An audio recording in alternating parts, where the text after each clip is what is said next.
Hi everybody, and welcome to the Res Drive Garage. The project for this video, cornholes. I'm still trying to figure out my way around woodworking and the video recording and editing and all that stuff. The road's likely to be a little bit bumpy, so I hope you stick with it and you're with me to the end. Let's go ahead and get started. For this project, I'll be using 3/4 inch birch plywood cut to 2x4, approximately 32 linear feet of 1 by 3.5 poplar. I'll need a couple of battery packs. I'll have battery operated LEDs. And of course, I'll have the set of 8 black and red bean bags for tossing into the cornholes. I have a good friend, very good friend, known him for 30 years. Wow, long time. Maybe more, 30 years. Anyways, for the past 15 years or so, he's been hosting a card party where midway through the night, everybody gets together and holds a raffle. It's a lot of fun, a lot of laughs. Everybody has a great time. I've had the good fortune to win at least twice. Very happy about that, although my wife wishes I would win more often, as everybody's wives would, I'm sure. But this year I intend to provide some of the raffle gifts, and specifically these cornholes. Somewhere in one of these corners is a picture of a set of cornholes that I had done last summer for another dear friend. And except for one difference between those two is that these are going to be poker themed, whereas that one was really geared more towards their high school. Okay, so here's the layout plan for the boards. The lines here represent grooves that are going to be cut in where the LEDs will be recessed. A 3/4 inch trench that goes around the hole. The official requirements for cornhole boards in terms of its overall dimensions is 2x4. They have smaller ones that you can make, of course. So to make things easy, and because I don't have room for all the extra wood, I went ahead and purchased 2x4 sheets of maple plywood at Lowe's. The wood is actually 1/8 of an inch wider and 3/16 of an inch longer. I decided not to cut it down just because it's so minimally off. It's really not going to affect gameplay, and this isn't for competition, this is for fun. And then down below, the idea is to put a stencil of 2 royal flushes. Of course, they'll be down correctly. These are a little bit small on here, so I'm thinking that maybe I'll put the 2 of them, side by side. So the next step is to cut out the hole. The hole is 6 inches diameter. I have a 6-inch diameter hole cutter, and the hole positioning is 9 inches from the top, and of course, because it's 2 feet wide, 12 inches on center. For the dimensions around here, again, these are 3/4 in all around. It's a 3/4 inch trench, and I've brought it down to 3 feet. The person who I'd gotten this idea from initially is a gentleman by the name of Rico Hernandez. He's a YouTuber based out of Austin, Texas. I'm guessing he's Austin because in the video, which I'll link in the description, shows him painting on his own icons that are based on the Austin area. All right. Next step is to build the frame, cut out the hole, and then I will begin trenching. Okay, so the next step is to route out the hole.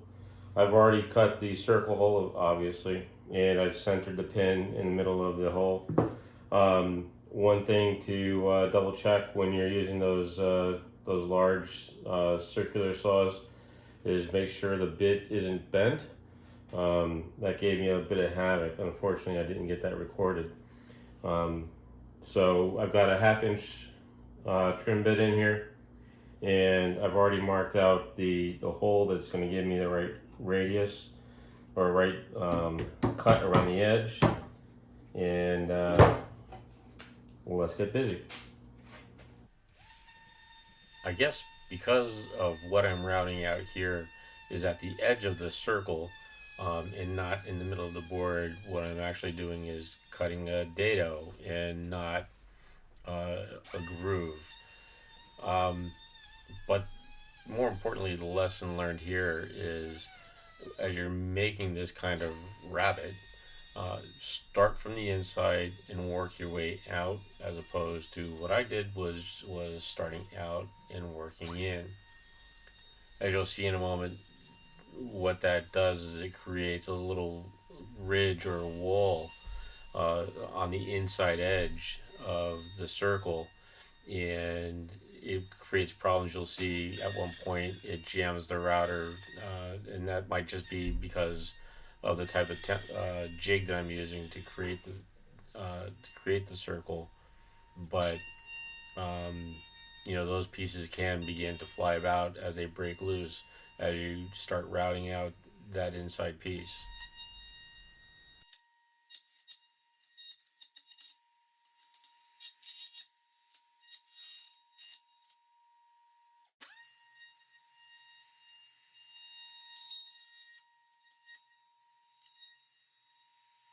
There you go. That actually turned out pretty good. Okay, well, obviously I don't have the recording from the actual video, and I have to dub something over. No idea what I said, although I know that I'm talking about this jig that I created from somebody I'd found on the internet, and is taped down with double stick tape instead of clamping it. And yeah, let's just go with that. So, just like the rabbit around the hole, I'm going to take a number of shallow passes, increasing the depth of the groove with each pass. Going around the edge here, I'm not going to go as deep as I did with the dado around the hole. That was, I don't think I mentioned it was 5/8 of an inch, almost just short of 3/4. And going around the rest of the board, I'm only going to go down 1/2 an inch. That's going to give me enough depth to have the lights sufficiently covered by the epoxy once I've got them in place.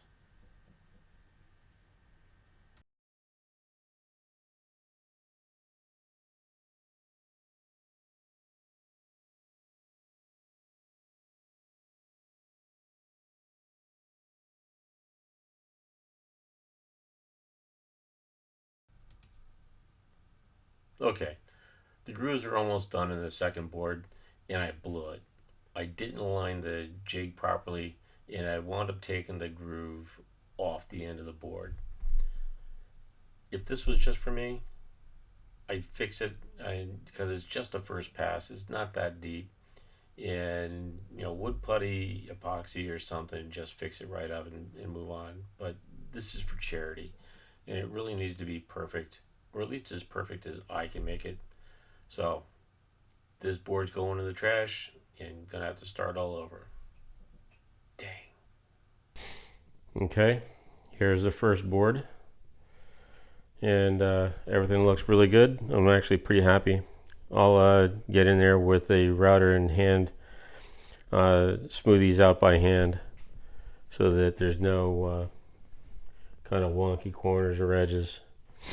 But other than that, I'm really happy with how these turned out so far. Okay, so the boards are ready for finishing. First step is I'm going to put sanding sealer in the groove, and the purpose of this is to seal all the wood edges to prevent bubbling from within the epoxy. The epoxy that I'm going to be using is a Total Boat epoxy. I'll show that when I get to it. And I haven't cut this hole out yet because this is actually going to be a support area when I flip it over to paint it. So I'll do first sealing the trench. Then this is going to be painted black. The other one will be painted red. Of course, this is for poker. And I have a decision to make with respect to the stencil that'll be placed in the center here. I have decals, a rather large decal that shows a royal flush. I also have stencils that I could use for royal flushes that I could paint on. The edges will be painted to coordinate with the center color, and yeah, so let's get that going. Now that the board's been taped off, I'm applying the Minwax sanding sealer all around the groove to make sure that any of the air that might be in the board cannot leak into the epoxy once it's poured. I'm making sure that I apply it quite liberally, and I'll apply 2 coats just to be extra sure that I won't have to worry about air bubbles seeping into the epoxy after it's poured.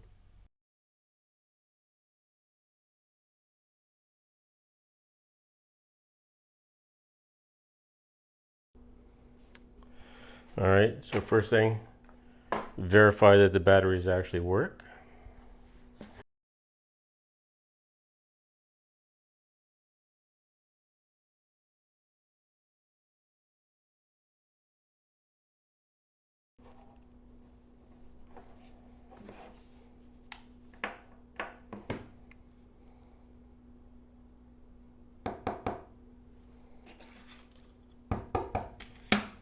Okay.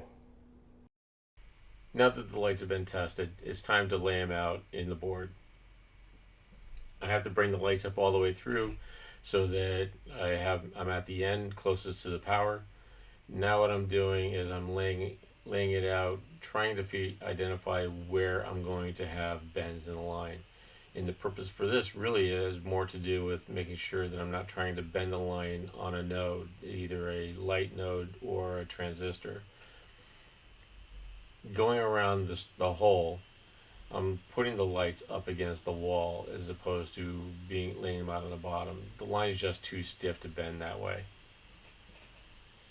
Having the sanding sealer already applied to both the bottom and the walls actually makes the adhesion of the line to the bottom in the walls much easier.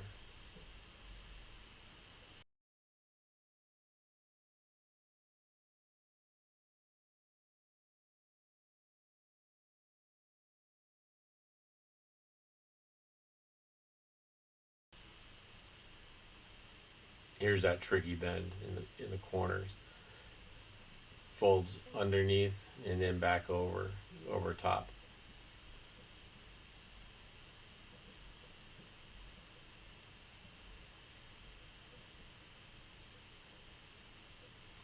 What I ended up having to do, and probably more just for a comfort level, was in those 2 corners, the 2 points, I ended up taking CA glue and gluing the tips down just to make sure that they didn't float up or bend up as I poured the epoxy.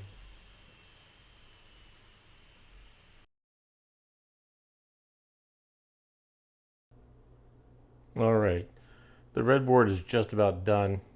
I've got 3 coats of spar varnish on top of the paint and the decals, and what's left to do is just attach the buttons for the LED lights and wrap her up. Now let's take a look at the black. All right, so the black board is not doing so good. The epoxy was not mixed thoroughly and has not yet cured. It's been about a week. I don't know if it's ever going to cure, but I really don't have the time to wait this out. This board is going to have to be scrapped and it's going to have to be redone.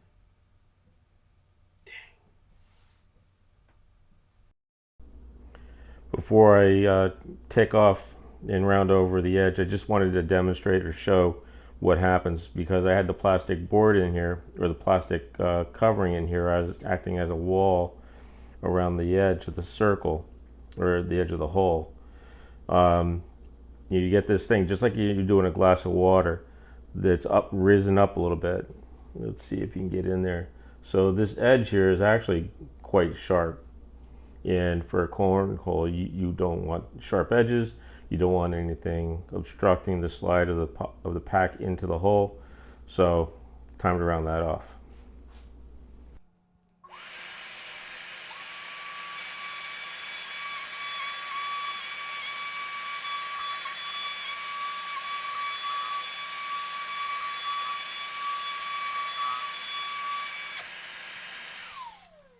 All right, so you notice I took several passes to go around this, and really the reason for that was because just a single pass isn't going to do it. And now I've got a nice smooth rounded over edge. The bags just slide right over it and on into the hole. Okay, the new decal has arrived, and hopefully my series of never-ending flubs is done. So this decal is going to be going down right about here. In fact, if you can see it here, I've marked out the lines. This is set to be at a 60-degree angle, and I looked at the measurements on the red board, compared them with this one, and these are correct. And of course, I will double check. I'm not going to show the finishing process. This is the finish I'll be using: Minwax indoor-outdoor spar urethane. I've used this before. I like the clear satin finish. The hope is that it's a cornhole, so the satin finish will kind of mask the scratching over time from the bags hitting the board all the time. All right, now for lessons learned. I have 3. First, when setting up your routing jigs, routing templates, make sure that they're set up correctly. Wasted 1 complete piece of plywood. Not a terrible expense, but $30 is $30. Nobody likes to just throw that stuff away. Second, when using epoxy, make sure that it's mixed thoroughly and completely. I didn't do that on the first blackboard. Well, actually the second blackboard. And what resulted was a setting it would not dry, still hasn't completely dried. Wound up tossing the whole thing out. And on that one, I had the epoxy down, I had the lights, I had painted it, and I had put up the framing underneath. And so, yeah, that was a much bigger loss. I even lost the 2 decals that were on there. So, yeah, didn't like that very much. Tough lesson learned for a very simple, very idiotic mistake, but I don't think I'll make it again. And third, this is more forward thinking. I need to do a better job at planning my video recording. As I'm going through all the clips for this particular project, I found that there's a lot that was wasted a lot of times because I'm only using my phone to do the recordings. A number of times I had the camera set incorrectly, so it wound up filming in portfolio or profile view as opposed to landscape view. And so that's just really wasted time in the post-processing. All right, the boards are done. The party is tomorrow, and everything's all set to be delivered tomorrow for the game. And I really like how these turned out. Hopefully you do too. Now, just to kind of go over what we're looking at here, of course, we had the red board and the black board. I went and ordered a poker-themed bag to put everything into. That'll hold the batteries for the lights. That'll hold the bags.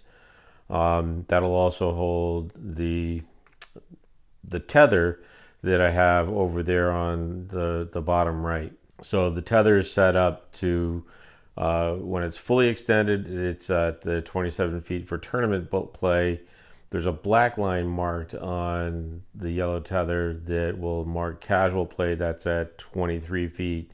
And then there's a red line for kids play, which is marked at 15 feet. Again, I'm really happy with how these turned out. Not so happy with the journey. It was a little bit frustrating at times, but yeah, long and short, I'm really happy with this. Hopefully, the person who wins the boards at the raffle tomorrow, they're going to enjoy it. And yeah. So, as always, if you like what you saw here, please like and subscribe. If you have any feedback, comments, by all means, put comments down below. And until next time, take care, everybody. Be well.